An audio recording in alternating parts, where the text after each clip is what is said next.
જય હિન્દ વિદ્યાર્થી મિત્રો, હું ભાવસુત્રી આપ સર્વનું સ્વાગત કરું છું ઓનલાઈન લેક્ચરની અંદર. યુનિટ નંબર 10ની અંદર આપણે આગળ જોયું સંસ્થાકીય એક સુધારો જોયો હતો. ત્યાર પછી હરિયાળી ક્રાંતિ જોઈએ. આપણા દેશમાં 1960ના દશકામાં કૃષિ ક્ષેત્રે હરિયાળી ક્રાંતિ સર્જાઈ. હવે હરિયાળી ક્રાંતિ એટલે એકચ્યુઅલી શું છે હરિયાળી ક્રાંતિ? કે જ્યારે દેશમાં અનાજની તીવ્ર અછત પ્રવૃત્તિ હતી, એક મુખ્ય કૃષિ પ્રધાન દેશને અનાજની આયાત કરવી પડતી હતી. આવી પરાવલંબી પરિસ્થિતિ સામે દેશ ઝઝૂમતો હતો. એટલે કે ભારત દેશની અંદર મોટાભાગના 60% લોકો ખેતી કરે છે. એના એ સમયે તો 1960ના દશકામાં તો વધારે હશે. છતાં પણ ભારત દેશને જેટલા અનાજની જરૂરિયાત છે એટલું અનાજ ભારત દેશમાંથી મળતું ન હતું અથવા ઉત્પાદન થતું નહોતું. છતાં પણ એ સમયે ભારતને બીજા દેશ પર આધાર રાખવો પડતો હતો કે જેને આગળ 1960થી 65ના દશકાની અંદર ભારત દેશનું અંદર એટલું અનાજ ઉત્પન્ન થયું કે જેનાથી ભારત દેશની અંદર હરિયાળી ક્રાંતિ થઈ. બિયારણની સુધારેલી જાતો, રાસાયણિક ખાતરોનો વધેલો ઉપયોગ, દેશમાં ખેડૂતોનો જે પ્રચંડ પુરુષાર્થ, વીજ વિતરણની વ્યવસ્થા, સિંચાઈની સવલતો વગેરે પરિબળોથી કૃષિ ક્ષેત્રે ઉત્પાદનમાં અસાધારણ વધારાના કારણે હરિયાળી ક્રાંતિ થઈ તેને ઓળખવામાં આવે છે. હવે હરિયાળી ક્રાંતિ તરીકે કોને ઓળખવામાં આવે છે સમજો કે ભાઈ એક સમયે ભારત દેશને અનાજ માટે બીજા દેશ ઉપર આધાર રાખવો પડતો હતો કે ભારત દેશની જેટલી જરૂરિયાત હોય અનાજની એ બીજા દેશમાંથી પ્રાપ્ત કરવું પડતું હતું. પરંતુ ત્યાર પછી ભારત દેશની અંદર 1960ના દશકની અંદર જે ઘટના ઘટી, હવે એમાં કઈ બાબત થઈ કે ભાઈ બિયારણની સુધારેલી જાતો આવી, રાસાયણિક ખાતરનો ઉપયોગ વધારવામાં આવ્યો, દેશમાં ખેડૂતોનો પ્રચંડ પુરુષાર્થ કર્યો એટલે પુરુષાર્થ વધ્યો, વીજ વિતરણની વ્યાપક વ્યવસ્થા ઊભી કરવામાં, વીજ વિતરણ એટલે વીજળી અને સિંચાઈની સવલતોમાં વધારો કરવામાં આવ્યો કે તેના કારણે આ બધા પરિબળો કે ભાઈ બિયારણ સારું, રાસાયણિક ખાતરોનો વિશેષ ઉપયોગ, વધારે મહેનત, વીજળીની વ્યવસ્થા, સિંચાઈની સવલત, આ બધું ભેગું થયું જેના કારણે ભારત દેશની અંદર જે કૃષિનું ઉત્પાદન થયું એ એટલું બધું થયું કે જેને આપણે હરિયાળી ક્રાંતિ તરીકે ઓળખવામાં આવે છે. અને ત્યાર પછી ભારત દેશ છે એ બીજા દેશની અંદર નિકાસ કરતો દેશ પણ બને છે કે 1960 પહેલાં બીજા દેશમાંથી આયાત કરવું પડતું હતું અને ત્યાર પછી હવે છે એ બીજા દેશમાં આપણે નિકાસ કરીએ છીએ. ત્યાર પછી આગળ જોઈએ હરિયાળી ક્રાંતિનો મુખ્ય ઉદ્દેશ. હરિયાળી ક્રાંતિનો મુખ્ય ઉદ્દેશ શું હતો કે ભાઈ કૃષિ ઉપજમાં વધારો કરવો. કૃષિ ઉપજ એટલે કૃષિ ક્ષેત્રની જે આવક હતી તેનો વધારો કરવો. ખેડૂતોને વધુ પ્રમાણમાં રાસાયણિક ખાતર અને કીટનાશકોનો ઉપયોગ કરવા માટે પ્રેરવામાં આવ્યા. અત્યારે વધારે ઉપયોગ માટે પ્રેરવામાં આવતા નથી, અત્યારે ઓછા ઉપયોગ માટે પ્રેરવામાં આવે છે. કારણ કે એ સમયે ભારત દેશની સ્થિતિ એવી હતી કે જેના કારણે આ અત્યંત જરૂરી હતું કે કીટનાશક, રાસાયણિક ખાતર વગેરે વગેરે. અને કૃષિ ઉપજમાં વધારો કરવાના લક્ષ્યને હાંસલ કરવામાં સફળતા પ્રાપ્ત થઈ. એટલે કે હરિયાળી ક્રાંતિનો મુખ્ય ઉદ્દેશ શું હતો કે ભાઈ કોઈ પણ સંજોગોની અંદર કૃષિ ઉપજમાં વધારો થવો જોઈએ. તો કૃષિ ઉપજમાં વધારો થાય તેની માટે કયા કારણો? તો પહેલું કારણ એક રાસાયણિક ખાતરનો ઉપયોગ વધારવો જોઈએ. બીજું કારણ એ છે કે કીટનાશકોનો ઉપયોગ વધારવો જોઈએ, જેના કારણે ભારત દેશની અંદર કૃષિ ઉત્પાદન વધી શકે. તો રાસાયણિક ખાતર અને કીટનાશકો આ બંનેને વધારે ઉપયોગ કરવા માટે લોકોને પ્રેરવામાં આવે કે જેના કારણે કૃષિ ઉપજમાં વધારો થયો, જે આપણા માટે કંઈક અંશે સફળ પણ બન્યું. આગળ હરિયાળી ક્રાંતિથી ઘઉં અને ડાંગરના પાકમાં વિક્રમજનક ઉત્પાદન થયું. આજે પણ ભારત દેશની અંદર આ બે પાકોનું છે વિક્રમજનક ઉત્પાદન થાય જ છે. કારણ કે બંને પાકો એવા છે કે જે ભારત દેશના અડધા કરતાં વધારે લોકોનો મુખ્ય ખોરાક છે. શાકાહારી લોકો માટે મોટાભાગે ઘઉં અને માંસાહારી અને શાકાહારી લોકો માટે ડાંગર વપરાય છે. દેશમાં પહેલાં જ્યાં ખાદ્યાન્નની અછત હતી ત્યાં આજે અનાજના પર્યાપ્ત ભંડારો છે. એટલે કે ભારત દેશની અંદર જ્યાં પહેલાં એક ખાદ્યાન્નની અછત હતી, આજે ત્યાં ભારત દેશની અંદર અનાજના પર્યાપ્ત ભંડારો જોવા મળશે. એક સમયે ભારતમાં દુષ્કાળ સમયાંતરે અનુભવતો પ્રકોપ હતો. દુષ્કાળ સમયાંતરે અનુભવાતો પ્રકોપ હતો કે વરસાદ ન થાય એટલે બધી વસ્તુઓમાં અચાનક ભાવ વધી જાય. કારણ કે વસ્તુ મળવી મુશ્કેલ બની જાય, કારણ કે વસ્તુ ભારત દેશમાં ઉત્પાદિત હતી નહીં. હરિયાળી ક્રાંતિ પછી તેની ખાસ અસર છે જોવા મળતી નથી. હરિયાળી ક્રાંતિ બાદ તેની ખાસ અસર જોવા ન મળી. અનાજના બફર સ્ટોકને કારણે દુષ્કાળ કે અછતની પરિસ્થિતિનો સરળતાથી સામનો કરી શકાયો. બફર સ્ટોક એટલે એક જથ્થાબંધની અંદર કે જે ગવર્મેન્ટ સાચવી રાખે. આજે પણ કંઈક ગવર્મેન્ટની નીતિ, મને જ્યાં સુધી ખ્યાલ છે ત્યાં સુધી એવું છે કે આવતા વર્ષ માટે ભારત દેશના તમામ લોકોનું અનાજ છે એ સરકાર આજથી બફર સ્ટોકની અંદર રાખે છે કે જેના કારણે દુષ્કાળ કે અછતની પરિસ્થિતિ સર્જાય ત્યારે એ જ અનાજ વિતરણ દ્વારા ભારતના લોકોને દુષ્કાળમાંથી બહાર કાઢી શકાય. એ બફર સ્ટોકના કારણે દુષ્કાળ કે અછતની જ્યારે પરિસ્થિતિ સર્જાય ત્યારે તેનાથી સામનો છે એ કરી શકાય છે. અન્ન ક્ષેત્રે દેશનું સ્વાવલંબન એ હરિયાળી ક્રાંતિની સીમાચિહ્ન ઐતિહાસિક સિદ્ધિ છે. અન્ન ક્ષેત્રે દેશનું સ્વાવલંબન, કારણ કે પહેલાં આપણે પરાવલંબી હતા. આઝાદી પછી એક આ કામ સારું થયું છે હરિયાળી ક્રાંતિનું, અને જેની સીધી સફળતાઓ છે ને આપણા નજર સામે જોઈ શકાય છે કે ભાઈ આઝાદી પછી ભારત દેશની અંદર જે અનાજ બહારથી મંગાવવામાં આવતું 1960 પછી બંધ થયું. ભારત દેશના લોકો પોતે ઉત્પાદન કરવા લાગ્યા, જેની માટે ઘણા બધા કારણો છે એ જવાબદાર રહેલા છે. આજે રોકડિયા પાકોનું વાવેતર વધતા કઠોળ અને ધાન્ય પાકોનું વાવેતર તથા ઉત્પાદન ઘટ્યું છે, અને એ જ પાકનું પુનરાવર્તન થતાં જમીનની ફળદ્રુપતા પણ ઘટી છે. વિશ્વના દેશોએ કૃષિ ક્ષેત્રે જે ઉન્નત ટેકનોલોજીનો ઉપયોગ કરી જે પ્રગતિ સાધી છે ત્યાં સુધી પહોંચવામાં આપણે હજી બીજી આવી નવી એક હરિયાળી ક્રાંતિ કરવાની જરૂરિયાત રહેશે. આજે સૌથી વધારે કયા પાકોનું ઉત્પાદન થાય છે? તો રોકડિયા પાકોનું ઉત્પાદન, કે જેના કારણે રોકડિયા પાકોનું ઉત્પાદન વધારે થશે તો કઠોળ અને ધાન્ય પાકોનું ઉત્પાદન કેવું થશે? એનું ઓછું થશે. એક જ પાકનું પુનરાવર્તન થતાં જમીનની ફળદ્રુપતા પણ ઘટી છે. હવે જમીનની ફળદ્રુપતા ક્યારે ઘટે? એના માટે પાક ફેરબદલી જરૂરી છે કે આ વર્ષે એ પાક રાખ્યો, આવતા વર્ષે એ પાક, એના પછીના સતત 5-7 વર્ષ સુધી એનો એ પાક રાખશું એટલે જમીનની ફળદ્રુપતા છે આપોઆપ ઘટી જશે. વિશ્વના દેશોએ કૃષિ ક્ષેત્રે જે ઉન્નત ટેકનોલોજીનો ઉપયોગ કરી જે વિશ્વના જે દેશો જે સ્થિતિએ જ્યાં પહોંચ્યા છે ત્યાં પહોંચવા માટે આપણે હજુ એક હરિયાળી ક્રાંતિની જરૂરિયાત રહેશે. તો આ હતું હરિયાળી ક્રાંતિ. હરિયાળી ક્રાંતિ એટલે શું, કોને ઓળખવામાં આવશે? તો એના મુખ્ય ઉદ્દેશો, કોનું સૌથી વધારે ઘઉં ડાંગરનું વિક્રમજનક ઉત્પાદન વગેરે વગેરે. ત્યાર પછી ભારતીય અર્થકરણમાં કૃષિનું યોગદાન. અર્થકારણ એટલે એક પ્રકારે અર્થતંત્ર. ભારત દેશનું જે ધબકતું અર્થતંત્ર છે એમાં કૃષિનું કેટલું ઉત્પાદન છે તે જોઈએ, કૃષિનું કેટલું યોગદાન છે તે જોઈએ. ખેતી ભારતમાં મુખ્ય વ્યવસાય રહેલો છે. આઝાદી સમયે કૃષિ ક્ષેત્રે જે ભારણ હતું તે થોડું ઓછું થયું, તેમ છતાં પણ હજુ અર્થતંત્રમાં તેનું મહત્વનું યોગદાન છે. આપણે સમજીએ છીએ 60% લોકો કૃષિ ક્ષેત્ર સાથે સંકળાયેલા છે, પરંતુ જીડીપીનો 70% હિસ્સો છે એ કૃષિમાંથી પ્રાપ્ત થાય છે. જો કૃષિ ક્ષેત્રે અઘટિત ઘટનાઓ બની તો જીડીપી 70% ડાઉન થઈ જશે, 17 પોઈન્ટ ડાઉન થઈ જશે. હવે એનું યોગદાન સમજીએ કે ભારત દેશની અંદર ખેતીનું મહત્વ શું છે અને એ અર્થતંત્ર સાથે કેવી રીતે જોડાયેલું છે. પહેલી બાબત કે દેશના લગભગ અડધો લોકોની રોજગારી પૂરી પાડે છે. આપણે અવારનવાર સમજીએ છીએ કે 60% લોકો કૃષિ ક્ષેત્ર સાથે સંકળાયેલા છે. એમાંથી 10% લોકો કાઢી નાખો કે જે બીજા ધંધા સાથે પણ સંકળાયેલા, પરંતુ 50% લોકો ભારત દેશના એવા છે કે જે લોકો શેમાંથી રોજગારી મેળવે છે? માત્ર ને માત્ર ખેતીમાંથી. એટલે અર્થતંત્રનું જે બેરોજગારીનું જે પ્રથમ મૂળ જે કહેવાય છે ને એ સોલ્વ અહીંયા થઈ જાય છે. કૃષિ ક્ષેત્રે દેશના કુલ ઘરેલું પેદાશો લગભગ કેટલા ટકા ધરાવે છે? 70% હિસ્સો ધરાવે છે. એટલે કે જે કુલ ઘરેલું ઉત્પાદન છે ભારત દેશનું, એટલે કે 100 ઉત્પાદનો હોય તો 100 ઉત્પાદનોમાંથી 70% ઉત્પાદન માત્ર કોણ ધરાવે છે? કૃષિ ક્ષેત્ર ધરાવે છે. ભારતની મહત્વની કૃષિ પેદાશોની અંદર ચોખા, ઘઉં, તેલબિયા, કપાસ, શણ, ચા, શેરડી, તમાકુ, બટાકા વગેરે છે, અને તેની નિકાસમાંથી વિદેશી હુંડિયામણ પ્રાપ્ત થાય છે.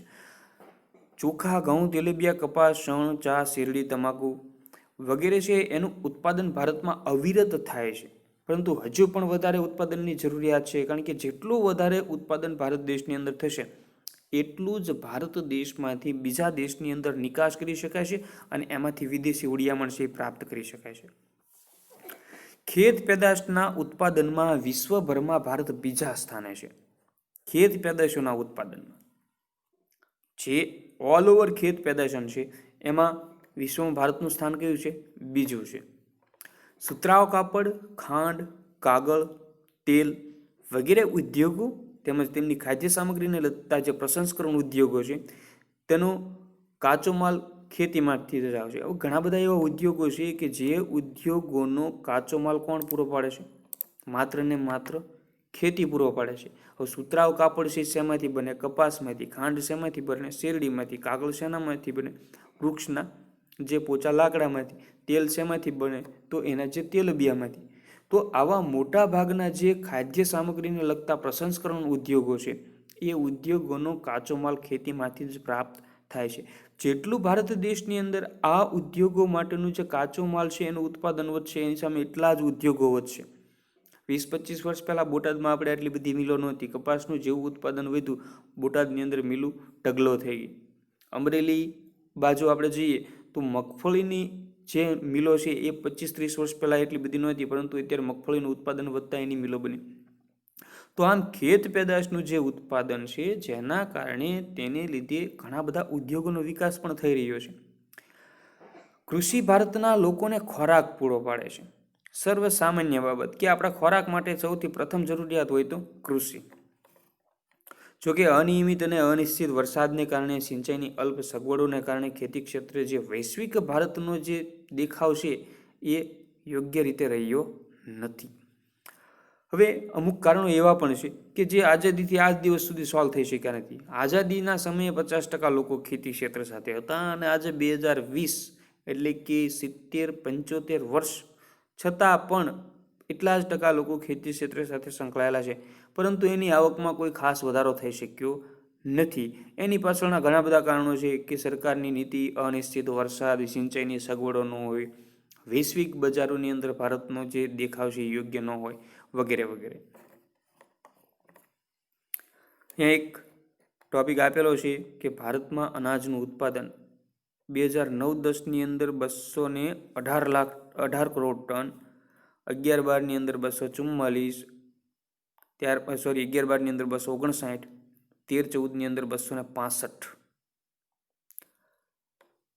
તો આ જે બધા આંકડાઓ છે એ ભારત દેશની અંદર કૃષિ ક્ષેત્રે જે રેકોર્ડ બ્રેક ઉત્પાદન થયેલું છે એના વિશેની વાત છે. આગળ જોઈએ એક મહત્વનો મુદ્દો, અનાજ સંરક્ષણ.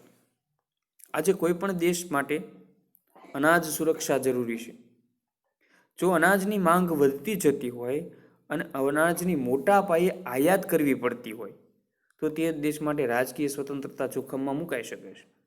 કોઈ દેશ માટે પ્રથમ ખોરાકની જે જરૂરિયાત છે એ દરેક વ્યક્તિએ પોતે પૂર્ણ કરવી જોઈએ. પરંતુ જો અનાજ ખાવાનું જ આપણે બીજેથી લાવવું, આપણું ઘર જ છે, આપણા ઘરની વાત કરીએ તો આપણા ઘરની અંદર જેટલો આપણે જે આપણી રોજિંદા જરૂરિયાતો છે એ આપણે પૂરી કરવી જોઈએ. પરંતુ આપણે જે રોજિંદી જરૂરિયાત છે એ બહારથી માંગીને લાવતા હોય તો આપણું અસ્તિત્વ છે એ જોખમમાં મુકાઈ શકે છે.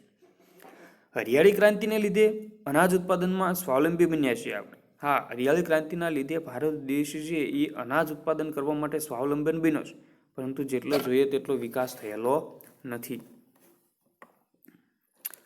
અનાજ ઉત્પાદન વધારવા માટે સાથે સાથે જે દેશની વસ્તી પણ વધે છે. સૌથી અક્ષ પ્રશ્ન, મહત્વનો પ્રશ્ન કે જેટલું અનાજનું ઉત્પાદન વધતું જાય છે એની સાથે સાથે દેશની વસ્તી પણ વધતી જાય છે. 1951માં ભારત દેશની વસ્તી 36 કરોડ ને 10 લાખ હતી, જે આજે 130 કે 35 કરોડ થઈ ગઈ. 2020ની વાત કરું છું, જે આજે 125 કે 130 કરોડ થઈ ગઈ. એટલે કે 4 ગણી વસ્તી વધી તો એનું ઉત્પાદન છે એ 4 ગણું વધવું જોઈએ. જો 4 ગણું ઉત્પાદન વધે ને તો 1960 જ ગણવામાં આવે છે, કારણ કે એ સમયે જેટલું ઉત્પાદન હતું એટલી સામે જરૂરિયાત હતી. અત્યારે ઉત્પાદન હોય એની સામે જરૂરિયાત હોય તો ભારત દેશ ઘણો બધો પાછળ કહેવાય. તેમ છતાં દેશમાં છેલ્લા 5 વર્ષોમાં અનાજનું ઉત્પાદન વધ્યું છે. અનાજનું ઉત્પાદન વધવા માટેનું કારણ શું? આપણે હરિયાળી ક્રાંતિના ટોપિકની અંદર જોયું હતું કે રાસાયણિક ખાતર, જંતુનાશક દવા, બિયારણ, સરકારની નીતિ વગેરે વગેરે છે અનાજ ઉત્પાદન માટે જવાબદાર હોય છે. 1950-51માં ભારતમાં 51 કરોડ ટનનું ઉત્પાદન થયું હતું, જે 2013માં વધીને વિક્રમજનક 265.04 કરોડ ટન થયું. એટલે કે મારા ખ્યાલ પ્રમાણે 4 ગણું હતું એની જગ્યાએ કેટલા ગણું થયું? 5 ગણું થયું.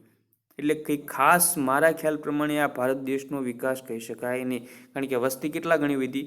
4 ગણી વધી. 1960માં 50માં જે ઉત્પાદન હતું તેનાથી અત્યારે ઉત્પાદન છે 5 ગણું વધ્યું અને વસ્તી 4 ગણી વધી. એટલે હા, અમુક સમયે થોડું ઘણું સક્સેસ કહી શકાય, પરંતુ જેટલું જોઈએ તેટલું સક્સેસ કહી શકાય નહીં. આજે આપણી પાસે એટલું અનાજ છે કે દેશની ન્યૂનતમ ઓછામાં ઓછી અથવા નાનામાં નાની જરૂરિયાત છે એ પૂર્ણ કરી શકાય. આ ભંડાર ટકાવી રાખવો, તેમાં વધારો કરવો આવશ્યક છે.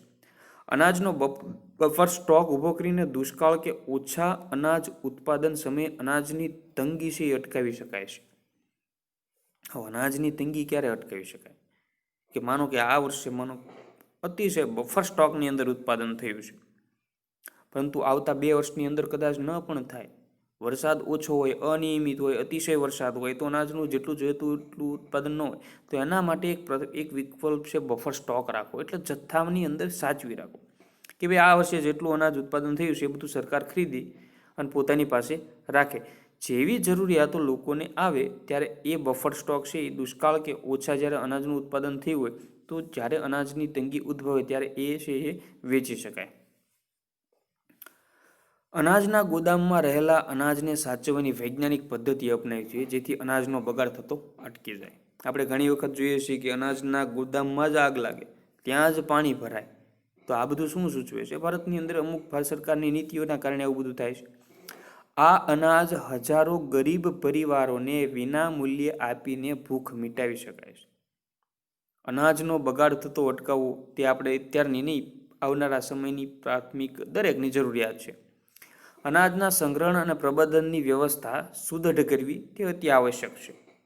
સરકારે ખાદ્ય સુરક્ષા બિલ ફૂડ સિક્યુરિટી એક્ટ દ્વારા ગરીબો સુધી અનાજ વિતરણ કરવાની જોગવાઈ કરીને એક સારી શરૂઆત કરી છે. આજે ફૂડ સિક્યુરિટી એક્ટ આવ્યો ને, એ સરકાર માટે એક માથાનો દુખાવો છે. આ મારો ઓપિનિયન છે કે આખા વિશ્વની અંદર કોઈ જગ્યા છે નહીં, ભારત દેશની અંદર મને જ્યાં સુધી ખ્યાલ છે ત્યાં સુધી ભારત દેશની અંદર એક જ માત્ર એવું છે કે જ્યાં ફૂડ સિક્યુરિટી એક્ટ છે. એક રીતે જોઈએ ને તો એનો મતલબ કંઈક એવો થાય છે કે અનાજ મેળવવાનો અધિકાર, હું ગરીબી રેખા અથવા સરકારના જે ક્રાઇટેરિયા છે એની અંદર આવશું તો મને સરકારે ગમે તેમ કરીને અનાજ છે એ આપવું જોઈએ.